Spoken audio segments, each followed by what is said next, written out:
Alright guys, today we're going to be unboxing an EOTech EXPS3-2, and this is in the tan color. It also comes in black.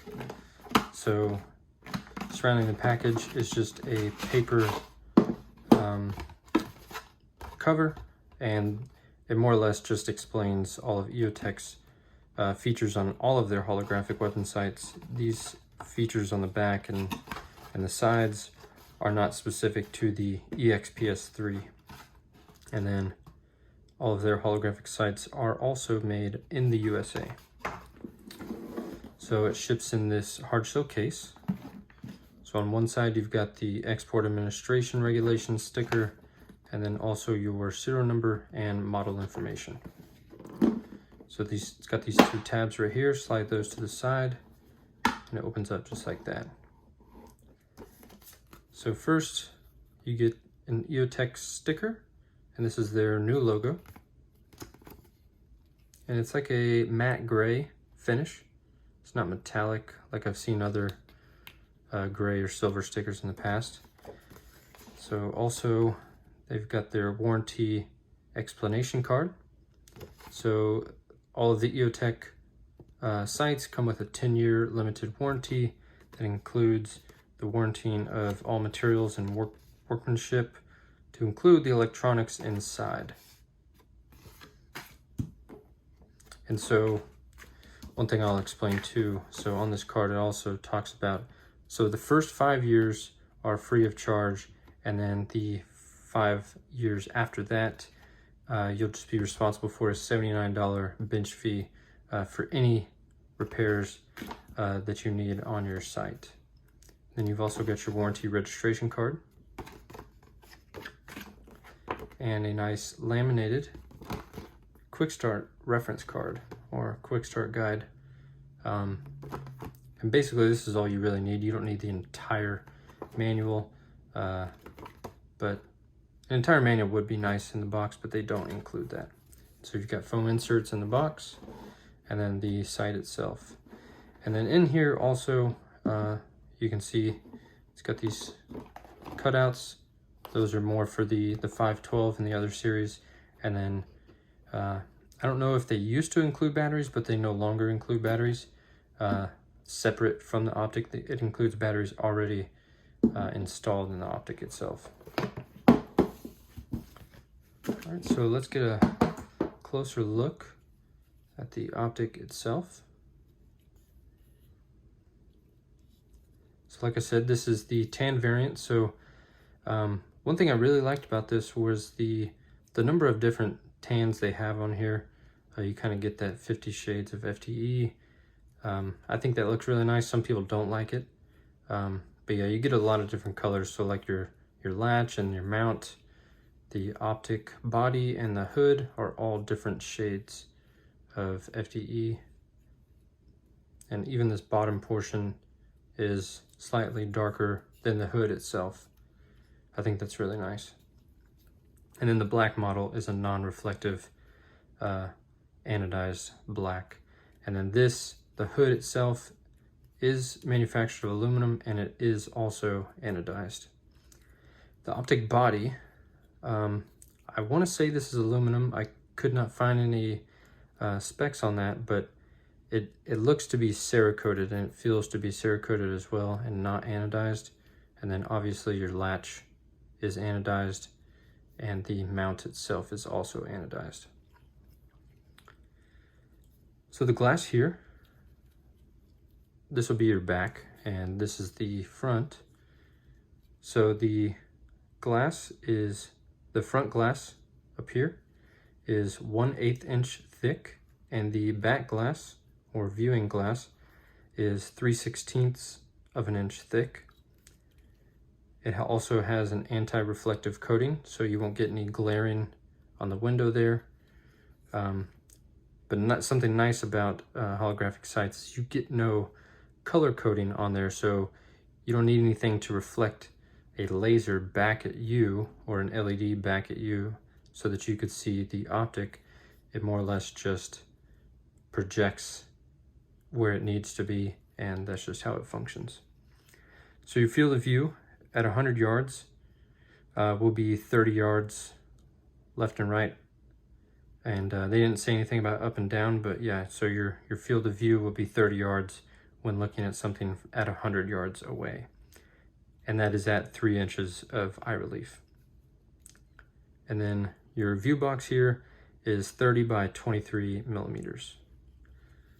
So back here in the back, or sorry, the front is going to be your battery compartment, and it accepts just one CR123 battery, and you're going to get 1,000 hours at setting 12.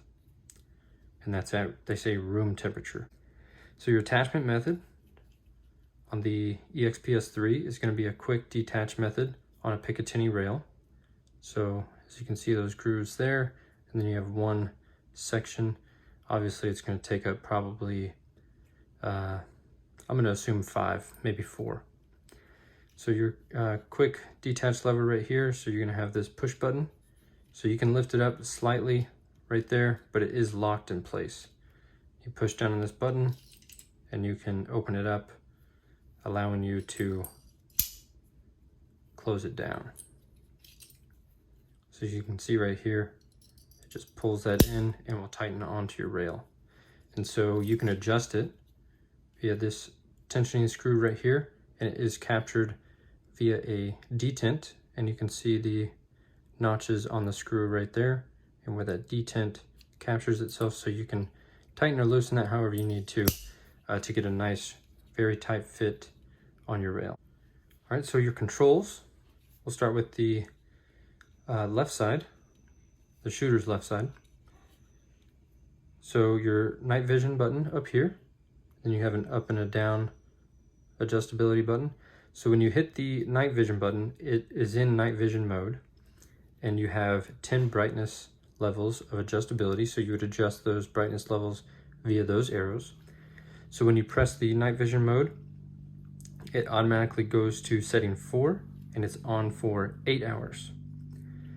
So to get out of night vision mode, you'd press night vision mode again. It would then go into regular mode, or if you just turn the optic on by pressing the up or down arrow, it's going to start at setting 12. So there's a difference if you press the up or down arrow when you first initially start it. So if you started with the down arrow, it's going to be on for 4 hours. It has a 4-hour timer. And then if you start it with the up arrow, it's going to have an 8-hour timer before it auto shuts off.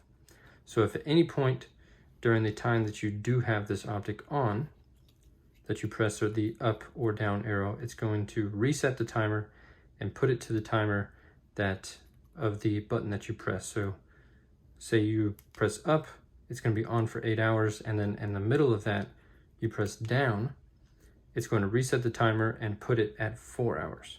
So on the right side, it's going to be your windage and elevation adjustments.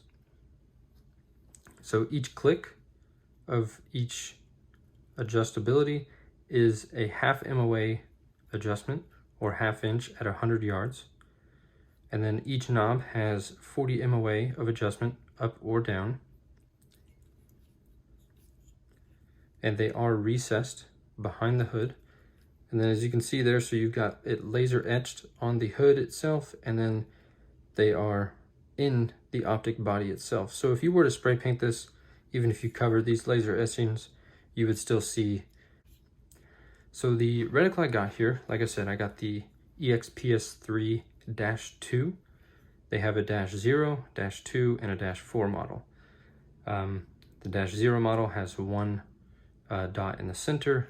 Mine here, the -2, has 2 dots in the center, and the -4 obviously is going to have 4 dots in the center.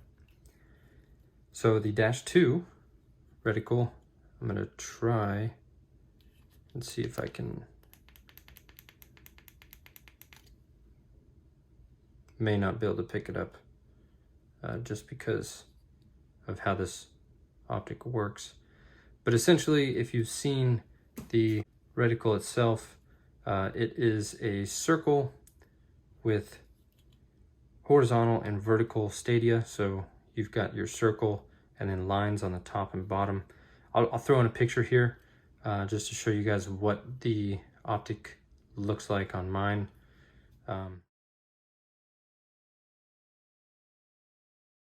So you've got your vertical and horizontal stadia, lines on the top and bottom, and then lines on the outside of the circle on the left and right.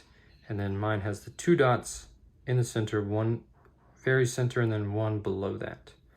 So the center one, you would first zero it with the center one, and that would put you at a 50-yard zero is where they ask you to zero it. And so that center dot would get you a shot on target at 50 yards as well as 200, and then the bottom dot would get you at 500 yards. And then if you aim using the bottom stadia, you could use that at a 7-yard zero. I think it's a very cool reticle design. It's very versatile. You can use it in plenty of situations. And then so that circle that goes around, that is a 60 MOA circle, and then the dots are 1 MOA dots. And all this zeroing information is when using 62 grain 5.56-223. And then obviously your eye relief is unlimited with this optic. All right, if you guys have any questions about the EOTech EXPS3, drop a comment down below and I'll do my best to answer it. Hopefully I explained a lot, if not most everything in this video. All right, I will see you guys on the next video.